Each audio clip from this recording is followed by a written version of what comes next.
Good morning. কেমন আছো সবাই? আশা করছি সবাই খুব ভালো আছো, সুস্থ আছো। আমরাও ভালো আছি। আরও নতুন একটি ব্লগে তোমাদের সকলকে জানাই অনেক স্বাগত আর অনেক অনেক ভালোবাসা। তোমাদেরকে সঙ্গে নিয়ে নতুন একটা ব্লগ শুরু করলাম। আমার সঙ্গে থেকো। আশা করছি আজকের ব্লগটা তোমাদের ভালো লাগবে।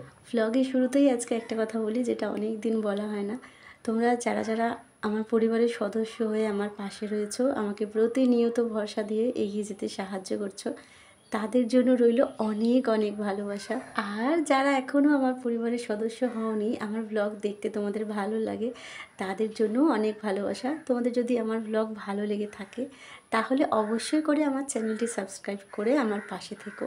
আর ব্লগটা অবশ্যই করে একটা লাইক করে দিও। তোমাদের একটা লাইক কিন্তু আমাকে এগিয়ে যেতে অনেকটা সাহায্য করবে। আর আমার এগিয়ে যাওয়ার জন্য কিন্তু তোমাদের সাপোর্ট আর ভালোবাসা দুটোই খুব জরুরি।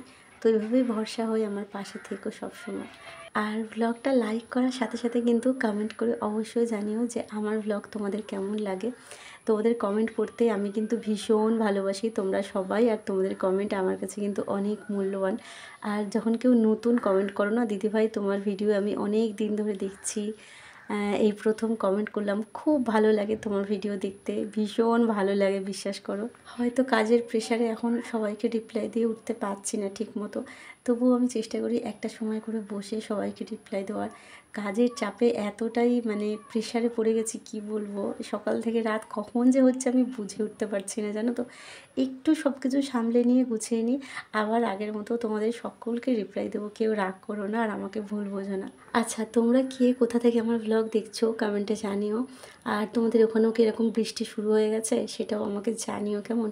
আমাদের এখানে 4 থেকে 5 দিন হয়ে গেল এরকম অনবরত বৃষ্টি হচ্ছে, রোদের কোনো দেখা নেই, চারিদিকে একদম স্যাঁতস্যাঁতে। আর বাইরে তো পুরো কাদা প্যাচপ্যাচে, জল জমে গেছে অনেকটা করে, একদমই ভালো লাগছে না। এই কথাটা একদম সত্যি, জানো তো, যে বর্ষাকাল সবার জন্য আনন্দের হয় না। এই যে বৃষ্টিতে কত মানুষের ঘরবাড়ি ভেসে যায়, সেই দিনগুলো যে কত কষ্ট করে মানুষের কাটে। ওই ঘরের মধ্যে জল, তার মধ্যে চৌকির উপর বসে রান্না বান্না, এই দিনগুলো আমি কাটিয়ে এসেছি, তো আমি জানি। আর এখন নতুন না, ছোটোবেলা থেকেই মাদের বাড়িতেও জল উঠতো যখন একদম ছোট্ট ছিলাম, তখন তো কষ্ট করতে হয়নি, মা রান্না বান্না করতো, জলের মধ্যে দেখতাম, আমরা চৌকির উপরে বসে থাকতাম। কিন্তু এখন সেই কষ্টটা আমি বুঝতে পারছি, কতটা কষ্ট। ঘরের মধ্যে এক হাঁটু জল, তার উপরে ওই চৌকির মধ্যে রান্না বান্না, খাওয়া দাওয়া, সারাদিন চুপটি করে একটা কোনায় বসে থাকা, মশারি খাটিয়ে ওই জলের মাঝখানে ঘুমোনো, তার মধ্যে সাপ, শামুক, ব্যাঙ, কেঁচো সমস্ত চারিদিকে ঘুরছে, তার মাঝখানে ঘুমোনো চৌকির উপরে। কী যে কষ্ট, সেই দিনটা মনে পড়লে সত্যি গায়ে কাঁটা দিয়ে ওঠে। কিন্তু ওই যে সামর্থ্য অনুযায়ী আমাদেরকে সমস্ত কিছু মানিয়ে নিতে হবে, কিচ্ছু করার নেই। যাই হোক, সকাল থেকেই অঝোরে বৃষ্টি হচ্ছে। কলতলার সেরকম একটা কাজ এখন নেই, কলতলার কাজটা বেলার দিকেই করব। ভাবলাম যে ঘরের ভেতরের কাজগুলো আগে গুছিয়ে নিই। তো ব্রাশ করে খেয়ে নিলাম হরলিক্স। এখন তো প্রত্যেক দিন আমার সকালের জলখাবার ওটাই হয়ে গেছে, কারণ কি ওটা খুব তাড়াতাড়ি হয়েও যায় আর খেতেও বেশ ভালো, অনেকক্ষণ পেটটা ভরা থাকে। কয়েকটা বিস্কুট দিয়ে খেয়ে নিলে পেটটা অনেকক্ষণ ভরা থাকে। আমি আবার সেই দুপুরবেলা খাই, মাঝখানে আর কিছু খাই না, খিদেই পায় না আমার এখন আর কি। তো আজকে আমার সেরকম বিস্কুট ছিল না, তো পার্লেজি দিয়ে আজকে হরলিক্সটা খেয়েছি। অনেক দিন পর পার্লেজি বিস্কুট খেলাম, জানো তো। ছোটোবেলায় একটা দুটো পার্লেজি হাতে পেলে কী যে খুশি হতাম, কি বলবো। তো ছোটোবেলার জিনিসগুলো আমার এখনও খেতে ভালো লাগে, জানো তো। যাই হোক, খাওয়া দাওয়া করে আর হচ্ছে এদিকে টুকিটাকি যে কাজগুলো করে নিচ্ছি ঘরের। প্রথমেই বিছানাটা গুছিয়ে নিয়েছি, আর তারপরে এই টুলের মধ্যে আমার যে সমস্ত জিনিসগুলো রয়েছে, এই বডি লোশন বলো, ক্রিম, হ্যানা ত্যানা, এইগুলোকে একটু গুছিয়ে নিচ্ছি। আর আমার পেনের খুব শখ, জানো তো। দেখলে কতগুলো পেন জমানো, আমার কাছে অনেক পেন ছিল, জানো তো। আগের বছর সেই ঘরে জল জমেছিল না, তো সেই কারণে এদিক ওদিক করে সব লন্ডভন্ড হয়ে গেছে। আর এই সবুজ রঙের যে পেনটা দেখালাম, ওটা আমার ভীষণ প্রিয় একটা পেন। ওই পেনটা সবুজ রঙের কালি। আর আমার একটা অনেক পুরনো ডায়েরি পাওয়া গেছে, জানো তো। অনেক পুরনো, অনেক পুরনো, তোমাদেরকে দেখাবো, মিনি ভ্লগে দিয়ে দেবো। ডায়েরির সাথে তো আমাদের সকলের একটা ইমোশান জড়িয়ে থাকে। আগে আমি খুব ডায়েরি লিখতাম, এখন আর সেসব হয় না। তো ডায়েরিটা তোমাদের সাথে শেয়ার করব। ওর মধ্যে প্রচুর রান্না লেখা রয়েছে। তো ডায়েরিটা পাওয়া যেতে আমি ভীষণ খুশি হয়েছি, ভাবিনি কখনো ডায়েরিটা আমি হাতে পাবো বলে। তো এই আর কি। আর এই টুলটা পরিষ্কার করার কারণ হচ্ছে, পরিষ্কারই ছিল, ধুলো একটু আধটু পড়েছিল, প্রত্যেক দিন তো আর মোছামুছি করা হয় না। সকালবেলা জয় ওই কলসিতে জল ভরতে গিয়ে পুরো জলে ভেসে গেছে। ওই টুলের ওপর যে ট্রেটা রাখা থাকে না লাল রঙের, ওর মধ্যে ওই শ্যাম্পু হেনা তেনা রাখা থাকে, তো তার মধ্যে জল পড়ে গেছিলো। তো সেই কারণে সমস্ত কিছু পাল্টে দিলাম। মায়ের একটা শাড়ির আঁচল ছিল টুকরো, আর ঘরে টুকটাক শাড়ি দরকার হলে এই ধরো বালাপোষের কভার কি ঘরের পর্দা মায়ের কাছ থেকেই নিয়ে আসতাম। শাড়ি মা যেহেতু শাড়ি পরে সবসময়, আমি তো পরি না, আমার যে কটা শাড়ি আছে সে কটা মানে তুলে রাখার মতো আর কি, ভালো ভালো শাড়ি, সেই কারণে আর কি আমার শাড়ি দিয়ে তো আর কিছু করা যায় না। তো মায়ের কাছ থেকে এনেছিলাম অনেক দিন আগে, তো সেই টুকরো টাকটিগুলো রেখে দিয়েছিলাম। ওই আঁচলটাই টুলের উপরে পেতে আর সুন্দর করে সাজিয়ে নিলাম। আর যেই বাসনগুলো জল ঝরানোর জন্য রেখে দিয়েছিলাম না, সেই বাসনগুলো জল ঝরে গেছে, বাসনগুলো সুন্দর করে রেখে গুছিয়ে নিলাম। আর এইবারে হচ্ছে এই ঘর দোরটা ঝাড় দিয়ে নিয়েছি। আজকে ভেবেছি ঘর মুছবো না, প্রচণ্ড ভিজে বাইরে বৃষ্টি হচ্ছে, তবুও আমার অবস্থাটা দেখো কি গরম যে লাগছে কি বলবো। আর ঘর ঝাড়াঝুড়ি করলে, ঘর ঝাড় দিলে, ঘরের কোনো কাজগুলো তো ফ্যান চালিয়ে করা যায় না, প্রচণ্ড গরম লাগছে। বৃষ্টিটা যে কেন হচ্ছে আমি জানি না। বৃষ্টি হলে সাধারণত কী হয়, একটু ঠান্ডা ঠান্ডা ওয়েদার থাকে, মেঘলা থাকে, বেশ ভালো লাগে। এইরকম গরম বৃষ্টিতে, এই বর্ষাকাল আমার এই জন্য একদমই ভালো লাগে না। বৃষ্টি তো বৃষ্টি হয়, বাইরে কাদা প্যাচ প্যাচ করে, তারপরে হচ্ছে ঘরের ভেতরে এরকম গরম, ঘর ভিজে, সাথে সাথে জামা কাপড় শুকায় না, প্রচণ্ড বিরক্তিকর একটা কাল হচ্ছে আমার এই বর্ষাকাল। বর্ষাকাল আমার একদমই ভালো লাগে না, কোনো কালেই ভালো লাগতো না। ছোটোবেলাতেও ভালো লাগতো না, কারণ কি স্কুলে যেতে পারতাম না, সেই কারণে ভালো লাগতো না। আর এখন এই ঘরের জন্য ভালো লাগে না। বৃষ্টি কাদের ভালো লাগে বলো তো? যাদের দালান বাড়ি আছে, জানলার কাছে বসে বৃষ্টির একটা উপভোগ করা যায় বৃষ্টিকে, তাদের বৃষ্টি ভালো লাগে। আমাদের বৃষ্টি ভালো লাগে না। বাইরে বেরোলেই কাদা প্যাচ প্যাচে, খোলা কলে কাজ করা যাবে না, কেঁচো কেন্ন শামুক আরও পোকা মাকড় সব ভর্তি বাইরে। ভাবছি আজকে আর বসবো না, এডিটটা স্নান করে এসে করবো ভাবছি। মানে আজকে যে ব্লগটা দেবো পুরোটাই ভয়েস ওভার দেওয়া বাকি আছে, এডিট হয়ে গেছে কিন্তু ভয়েস ওভার দেওয়া বাকি আছে। তো স্নানটা করে আসি, হাঁপিয়ে যাচ্ছে, একটু কাজ করলে যেন হাঁপিয়ে যায় জানো তো। তো স্নানটা করে আসি, কীরকম একটা লাগছে আমার। স্নানটা করে ভালো করে ফ্রেশ হয়ে বসে বসে তারপর ভয়েস ওভার দেবো। বৃষ্টি হয়ে কোনো লাভ নেই না, ওই যে মানুষ হাঁসফাঁস করছিল, একটা যে গরম একটা ভ্যাপসানি গরম আছে, সেই যে হাঁসফাঁস একটা ব্যাপার, সেই ব্যাপারটা গেছে আর কি। শ্যাম্পু করবো ভেবেছিলাম আজকে, কিন্তু আজকে শ্যাম্পু করবো না, একেবারে কালকেই করবো, আজকে আর শ্যাম্পু করবো না। শ্যাম্পু করা আমাদের এখানে একটা মানে বিশাল বড় একটা ঝামেলা। ওই বড় বালতি জল মেপে মেপে তো আর শ্যাম্পু করা যায় না বলো তো। এবারে 2 বালতি জল ভরে দিয়ে গেলে তখন আমি শ্যাম্পু করতে পারি। তো কালকে জয়কে বলবো শ্যাম্পু করার জন্য জল ভরে দিয়ে যেতে, তখন শ্যাম্পু করবো, আজকে আর হবে না। চুল পুরো ভিজে আমার দেখো, ওই জন্য সকাল থেকে আমি চুল ছেড়ে কাজ করছি, তবুও চুল শুকায়নি, চুলের অবস্থা খুবই খারাপ। যাই হোক চলো, টুকটাক কাজ তো হয়ে গেছে, এখনও বারান্দাতে ঝাড় দেওয়া বাকি আছে। বারান্দাটা ঝাড় দিয়ে একেবারে কিছু টুকিটাকি কাজ করে স্নান করে তারপর আসছি তোমাদের সামনে, চলো।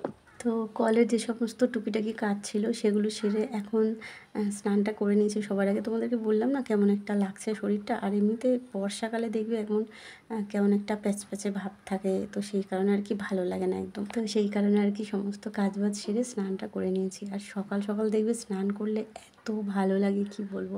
আর স্নান করে উঠে আমি আগাগোড়াই এই অ্যালোভেরা জেল একটা কিনি, অনেক দিন চলে যায় এই একটা ডাব্বা জানো তো। আমি মুখে কিন্তু আর কিছুই মাখি না, শুধুমাত্র ওই অ্যালোভেরা জেল আর একটুখানি গোলাপ জল, এটা নিয়ে রাত্রেবেলাও একটু মেখে ঘুমিয়ে পড়ি, আর দুটো একসাথে মিশিয়ে আর স্নান করে উঠেও এটাই মাখি। আর আমার 12 মাস বডি লোশন লাগে জানো তো। দেখবে আমার একটা ছোট্ট অ্যালোভেরার বডি লোশন রাখা আছে, সব সময় আমার রাখা থাকে। আমার হাত পা একদম ড্রাই হয়ে যায়, তো সেই কারণে রাখা থাকে। আর দিদি যেই বডি লোশনটা পাঠিয়েছে সেটা এত ভালো, মানে পুরো জলের মতো, সেটা মাখলে না একটুকুও বোঝা যায় না যে, মনে হয় না যে বডি লোশন মেখেছি, কোনো চিপচিপে ভাব নেই, ভীষণ ভালো।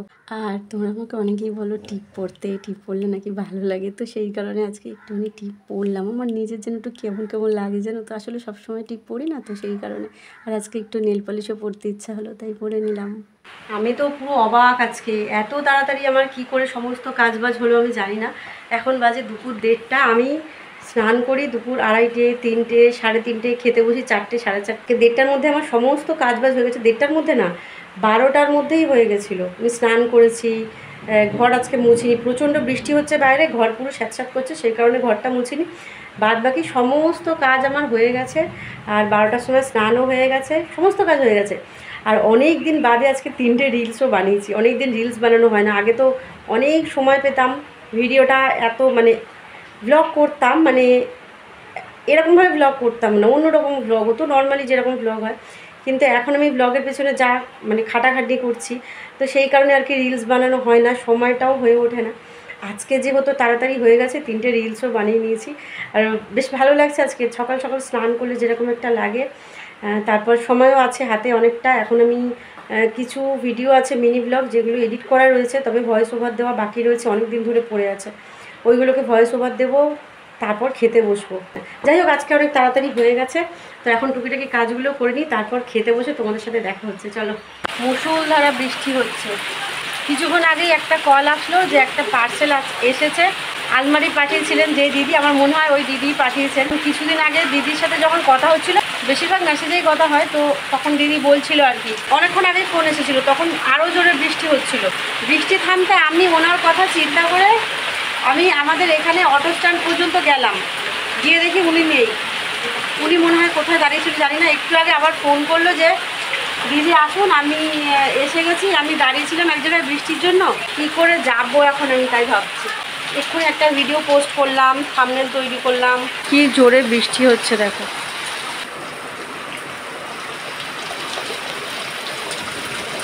জল জমেও গেছে উঠানে। এই বালতিটা খালি রেখেছিলাম, বালতিটা পুরো ভর্তি হয়ে গেছে।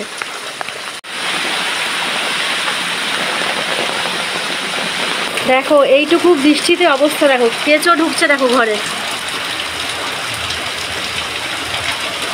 কেঁচো ভর্তি হয়ে গেছে ঘরের মধ্যে। দেখো বাইরের দৃশ্যটা দেখাচ্ছি তোমাদেরকে, বেরোচ্ছি আমি, দাঁড়াও। এই দিকটার এই অবস্থা। আর কিছুক্ষণ বৃষ্টি হলে জল ঢুকে যাবে। এই দেখো ঘরের সামনে পর্যন্ত জল চলে এসেছে। এই ড্রেনের জল পুরো ঘরের সামনে ভেসে গেছে। এই বাইরেটা এবার দেখাই, দাঁড়াও। বাথরুমের দিকটা ভয়ঙ্কর। এই যে পুরো বাথরুমের রাস্তা ডুবে গেছে দেখো। ওইদিকে বাথরুম, আমাদের পুরো রাস্তাটাই ডুবে গেছে। আর একটু বৃষ্টি হলে এটা 1 হাঁটু জল হবে এখানটায়। আর এইদিকে বাথরুমে জল জমে গেছে। এই দেখো, দেখো বাথরুমের অবস্থা দেখো। আর এখানে তো পুরো জল। বন্ধ করে দিই দরজাটা।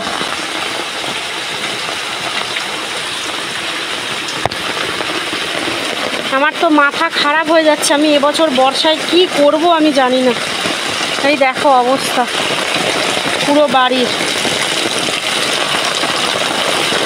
এখানে 1 হাঁটু করে জল জমে যাবে।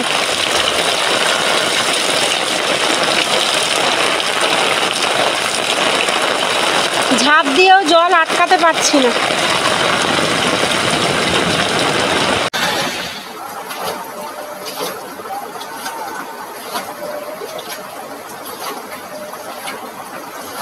বর্ষাকালের কথা মনে করে এত ভয় লাগছে আমার, কীভাবে যে আমি 3-4 মাস কাটাবো জানি না। দেখো আজকে যদি সারা রাত বৃষ্টি হয়, সকালে জল ঢুকে যাবে ঘরে। কি করব, মাথা কিছু কাজ করছে না আমার। যাই হোক, পার্সেলটা আনতে গিয়ে দেখি ওই দাদা, যে দাদা পার্সেল নিয়ে এসেছিলেন আর কি, ভিজে পুরো কাক স্নান হয়ে কাঁপছে ঠকঠক করে। বলছিলেন আর কি উনি যে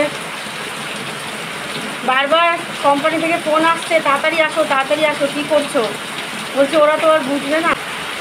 খারাপ লাগছিল দেখে, এমন ভিজে না, কাক স্নান হয়ে পুরো ঠকঠক ঠকঠক করে কাঁপছিলেন উনি। যাই হোক, পার্সেল কি এসেছে আমি কিচ্ছু জানি না এর মধ্যে কি আছে। তোমাদেরকে আর সাসপেন্সে রাখবো না, আমি দেখি এর মধ্যে কি আছে আর তোমাদেরকেও দেখিয়ে দিই। ও হো, আমাকে দিদি বলেছিল, এই যে 2টো বালিশের কভার পাঠিয়েছে, দুটো রঙের বালিশের কভার পাঠিয়েছে, যে একটা লাল আর একটা নীল, একটা লাল। দিদি বলেছিল আমাকে, বলে আমি দেখেছি তোর ঘরে বিছানায় কাঁচ বালিশ আছে, তো সেই কারণে এই কভারগুলো পাঠিয়েছে। কি বলবো বলো তো, দাঁড়াও ব্যাক ক্যামেরা করে দেখাই। পুরো ভিজে গেছি আমি, পুরো স্নান হয়ে গেছি। এই যে জিনিস দুটো, একটা লাল আর একটা নীল। দিদি এবার সেই নীল বিছানার চাদর পাঠিয়েছে। এই যে নীলটার সাথে নীলটা পাঠিয়েছে, আর একটা লাল পাঠিয়েছে বিছানা চাদর, তো সেই লালটার সাথে আবার লাল পাঠিয়েছে। দেখো কি কাণ্ড, মানুষটাকে আমি বারণ করে পারলাম না জানো তো। দেখো দেখো কাণ্ড, 2টো বালিশের কভার পাঠিয়ে দিয়েছে। ভীষণ সুন্দর হয়েছে, 2টো রঙই ভীষণ সুন্দর, প্রিন্টটাও খুব সুন্দর। সবচেয়ে বড় কথা, উনি যে আমার কথা ভেবে পাঠিয়েছেন, এটাই হচ্ছে বড় কথা। তো এখানে আমি বসে গেছি খেতে। এই যে আলুটা পেঁয়াজ দিয়ে মাখিনি, শুধুমাত্র কাঁচা লঙ্কা, একটুখানি সরষের তেল, একটুখানি নুন দিয়ে মেখেছি, আর একটা ডিম সেদ্ধ আর ভাত নিয়ে এখন বসে গেছি খেতে। বাইরে তো মুষলধারা বৃষ্টি হচ্ছে, আর জানলা থেকে জল এসে পুরো ভিজে যাচ্ছিলো ঘরটা, সেই কারণে জানলাটাও বন্ধ করে রেখেছি। আপাতত কারেন্ট নেই, সেই জন্য অন্ধকারেই বসে আছি। আর এই দিকের অবস্থা দেখো, প্রচুর বৃষ্টি হচ্ছে, এখনও বৃষ্টি থামেনি। আর ব্লগটা তাহলে এখানেই শেষ করে দিচ্ছি। দেখা হচ্ছে নতুন একটা ব্লগের সাথে। রাত্রেবেলা আপাতত কি হয় আমি জানি না, রাত্রেবেলা ঘরে জল ঢুকে যেতেও পারে এরকম যদি বৃষ্টি হয়। তো কালকে সকালবেলা নতুন একটা ব্লগ নিয়ে তোমাদের সাথে দেখা হচ্ছে। চলো এখন টাটা, সবাই ভালো থেকো।